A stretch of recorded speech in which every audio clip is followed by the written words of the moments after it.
Do we get it right all the time? No, but it's something that we take really seriously.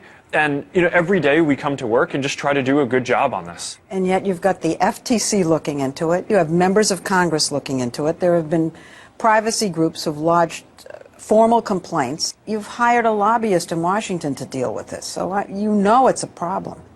Well, I think that it's a really important thing for everyone to just be thinking about. I mean, privacy and making sure that people have control over their information is, I think, one of the most fundamental things on the internet.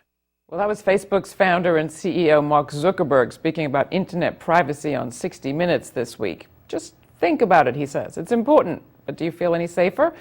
How about since Microsoft announced a new version of its Internet Explorer browser? It can block companies from tracking you online, but you have to turn it on. And history shows that most of us don't do that. I had a chance to talk with consumer watchdog's Jamie Court about all this last week. Take a look, and you just might change your mind. Good evening. You can move the old-fashioned John Anderton provides gourmet cuisine. John Anderton, you can use a Guinness right about now.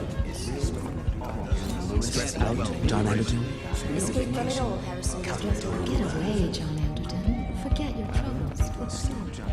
Well, are we there? Has the future arrived? It might seem like a good thing, corporations knowing what you like and maybe what you should like. It makes it super easy for online shopping, but think twice. Just last week, the Federal Trade Commission, the government's top consumer protection agency, backed a plan that would let you and me decide whether we want our internet browsing and buying habits monitored. The FTC went on to say that online companies have failed so far to protect our privacy. So what's the deal with online tracking and interview privacy? To break it down for us, we're joined by Jamie Court, president of Consumer Watchdogs and author of The Progressive's Guide to Raising Hell. Not interview privacy, but internet privacy. Jamie, welcome to the program. Glad to have you here in person. It's my pleasure to be here. So what's the big deal? I mean, we just had massive spending online. People are ratcheting up the bills. They don't seem to mind too much about being tracked in their purchases. We did a poll. They do mind. 90% of the public wants legislation to protect them online. 80% of the public wants a do not track me mechanism or list that says, I sign up, they can't follow me, they can't get my information, they don't know my friends on Facebook, they don't keep track of my search records on Google. So this is a huge populist issue, which is why I love it, because when 90% of the public agrees with something, generally we can get both parties to do something about it. Well, I was going to say, I'm hearing breaking news here. You've got 90% of the population caring about something, and a federal agency actually wants to do something about it? Well, the federal agency, let me bring you back to earth a little bit. The federal agency, it did something really great. They said, our paradigm for privacy is wrong. Our paradigm for privacy is, when there's some kind of harm and teenagers have their information shared with child predators, we've acted. That's just not a good way of acting. We need something that says affirmatively, consumers have choice, consumers can say no, and we think there should be a do not track me mechanism. Now that is really historic, but the problem is they didn't tell us how to get there. Yeah. We need congressional legislation to do it, or we need a state legislature to do it, or a state ballot measure to do it.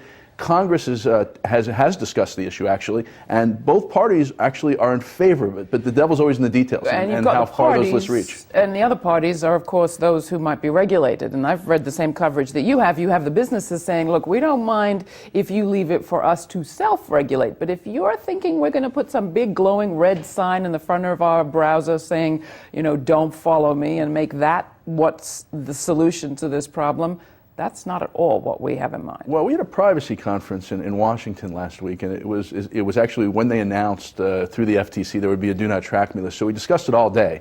And what it came out really with was, look, it's very simple. Every browser would have something by privacy by design. It comes in the browser, it's built in, you don't have to do anything except hit a button that says make me anonymous, make me incognito, whatever. The government could mandate it, but as the FTC says, we have ways of cajoling industry to do it.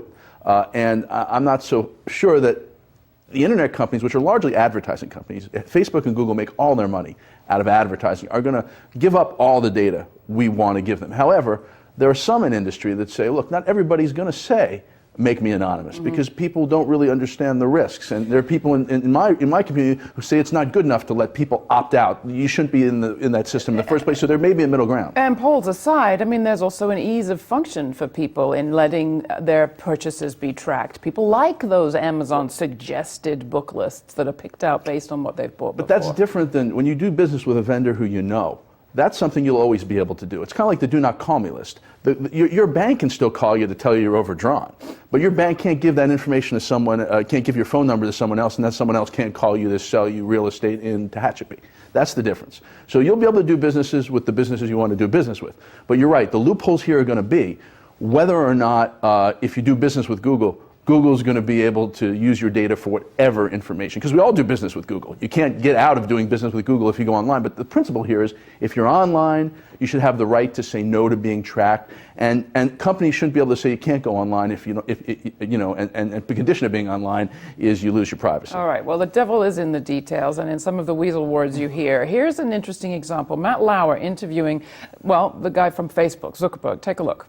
But you know, our intent is that people own their own information. I mean, that's one of the things that makes Facebook really special is it's a service that people are using to put up information that they want to share with people that often is really personal, private, intimate. And one of the big differences that Facebook makes is it gives you great controls over who you share your information with. So if I have a Facebook page and I put on that page pictures of myself, me and my wife, my kids, information, if I decide to take that page down and not be a Facebook user in the near future, all of that comes with me. You don't keep it in some archive. Yeah, so what will happen is that none of that information will be shared with anyone going forward. Going forward? What about that archive? That archive's there, you know, and Facebook made a big mistake in December 2009 where they got caught with some really inadequate privacy controls and a mass exodus. People voted with their feet. They left Facebook. So Facebook got tamed a little. Google's CEO recently said, we will know. He literally said this. We know not only what you search for now, we know what you're going to search for tomorrow. We know what you think. We can do your searches before you want to do them. We'll be able to text you your searches before you do your searches. The danger here is we're moving into a ground where engineers at these companies think they know us, think they know everything about us, make some assumptions, give our data to the wrong people. And when they give the data to the wrong people, a medical marketer who wants us to market a drug, that information gets public. There's lots of problems. There could be identity theft. There could be ramifications if your employer knows your medical condition. And Facebook isn't really as sensitive as it should be to these issues. Well, lay out some of the dangers. I mean, you touched on them there, but a lot of people watching this will think, well, I don't know, people are tweeting where they're going shopping. They're putting everything out there in terms of their private choices. The danger? Well, that could be dangerous, but at least they're making that choice. The danger is one day you have an email list on Gmail and you're sending people, and let's say you're having an affair. You're suddenly, the next day, and this really happened, your address book becomes a public social network on Gmail through a system called Buzz. And your husband knows you're friends with your old ex-lover. I mean, you know, these things happen because when that information is not in your control, as Mr. Zuckerberg said, it's in control and custody of the company, and there's no financial penalty for that. There's no way to say, no, I don't want that information shared. Anything can become public. I mean, I think there are more obvious cases. People who have AIDS who don't want their employer to know, teenagers who are victims of identity theft because they give too much information out. But all across society, it's dangerous to have that information shared. Well, we're talking about the fears that people have legitimately of governments, of companies tracking them. What about government tracking? It's a great question. This came up in the conference. One of the great things about the Do Not Track Me mechanism that the Federal Trade Commission came up with is it is not giving any more information to the government. It's simply making the people who make browsers put a little function in the browser to send information to the company you're doing business with that says, I don't want my information stored. Not that you can't use it to give me my choices. I don't want it stored. I don't want it shared.